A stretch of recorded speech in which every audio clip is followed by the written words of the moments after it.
ଏଇ ଶବ୍ଦର ସମ୍ପୂର୍ଣ୍ଣତା କରନ୍ତୁ ଗୁରୁଜୀ, ଭଲସେ ବୁଝାନ୍ତୁ। ବିଶ୍ୱାସ ମିଳନ୍ତେ ହରି ତର୍କେ ବହୁ ଦୂର। ଆଗ ବୁଝାନ୍ତୁ ଆପଣ ଓଡ଼ିଆରେ।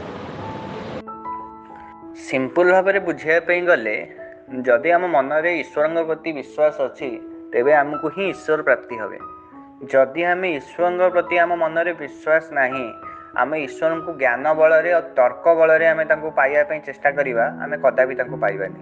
ଯେମିତି ଆମେ ସବୁ ଜିନିଷରେ ତର୍କ କରିବା ଯେ ଏଇ ଜିନିଷଟା ଏଇଆ ନୁହଁ, ଏଇ ଜିନିଷଟା ସେଇଆ, ତାପରେ ଆମେ ଈଶ୍ୱରଙ୍କୁ ପାଇବା ପାଇଁ ଚେଷ୍ଟା କରିବା, ତେବେ ଆମେ କଦାପି ଈଶ୍ୱରଙ୍କୁ ପାଇବା ନାହିଁ। ଯେମିତି ଶଙ୍କର ଲେଖିଛନ୍ତି, ବିବେକ ଚୂଡ଼ାମଣିର ମୋହମୁଦ୍ଗରେ ଲେଖିଛନ୍ତି, ଭଜ ଗୋବିନ୍ଦମ୍ ଗୋବିନ୍ଦମ୍ ଭଜ ମୂଢ଼ମତି ସମ୍ପ୍ରତି ସନ୍ନିହିତ କାଳେ ନେହି ନେହି ରକ୍ଷତି ଦୁଃଖଦଂ କରଣେ।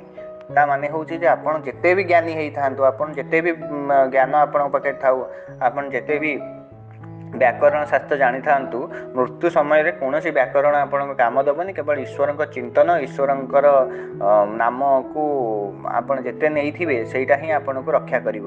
ତେଣୁ କହିବା କଥା ହେଉଛି ଯେ ଆପଣ ଯେତେ ବି ଜ୍ଞାନୀ ହେଇଥାନ୍ତୁ, ଯଦି ଆପଣଙ୍କ ଈଶ୍ୱରଙ୍କ ପ୍ରତି ଆପଣଙ୍କ ମନରେ ଆସ୍ଥା ନାହିଁ, ଆପଣଙ୍କ ଈଶ୍ୱରଙ୍କ ପ୍ରତି ଆପଣଙ୍କ ପାଖରେ ବିଶ୍ୱାସ ନାହିଁ, କେବଳ ଆପଣ ଜ୍ଞାନରେ ଜାଣିଛନ୍ତି ଯେ ଇଏ ଈଶ୍ୱର, କିନ୍ତୁ ଆପଣଙ୍କ ଭିତରେ ବିଶ୍ୱାସ ନାହିଁ, ଆପଣଙ୍କ ଭିତରେ ଭକ୍ତି ନାହିଁ, ତ ଆପଣ କଦାପି ଈଶ୍ୱର ପ୍ରାପ୍ତି ହେଇପାରିବେ ନାହିଁ। ତେଣୁ ବିଶ୍ୱାସ ମିଳଇ ହରି ତର୍କେ ବହୁ ଦୂର। ତେଣୁ ଯଦି ଆପଣ ବିଶ୍ୱାସ ରଖିଛନ୍ତି ଈଶ୍ୱରଙ୍କ ପ୍ରତି, ଆପଣ ଭଲ ପାଇବା ରଖିଛନ୍ତି, ଶ୍ରଦ୍ଧା ରଖିଛନ୍ତି, ତେବେ ଆପଣ ହରିଙ୍କି ପାଇପାରିବେ। ଯଦି ଆପଣଙ୍କ ପାଖେ କେବଳ ଜ୍ଞାନ ଦ୍ୱାରା ଏବଂ ତର୍କ ଦ୍ୱାରା, ଦେଖନ୍ତୁ ଜ୍ଞାନ କାହା ପାଖେ ଥିଲା?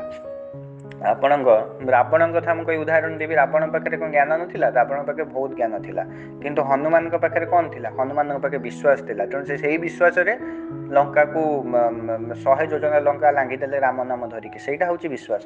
କିନ୍ତୁ ରାବଣ କ'ଣ କରିଥିଲା? ରାବଣ ପାଖରେ ଜ୍ଞାନ ଥିଲା, ସେ ଶିବ ତାଣ୍ଡବ ସ୍ତୋତ୍ର ରଚିଥିଲା, ସେ ଶିବଙ୍କୁ ଦେଖିଥିଲା, କିନ୍ତୁ ତା ଭିତରେ କ'ଣ ହେଲା? ସେ ମୁକ୍ତି ସେ ଶେଷରେ କ'ଣ ହେଲା?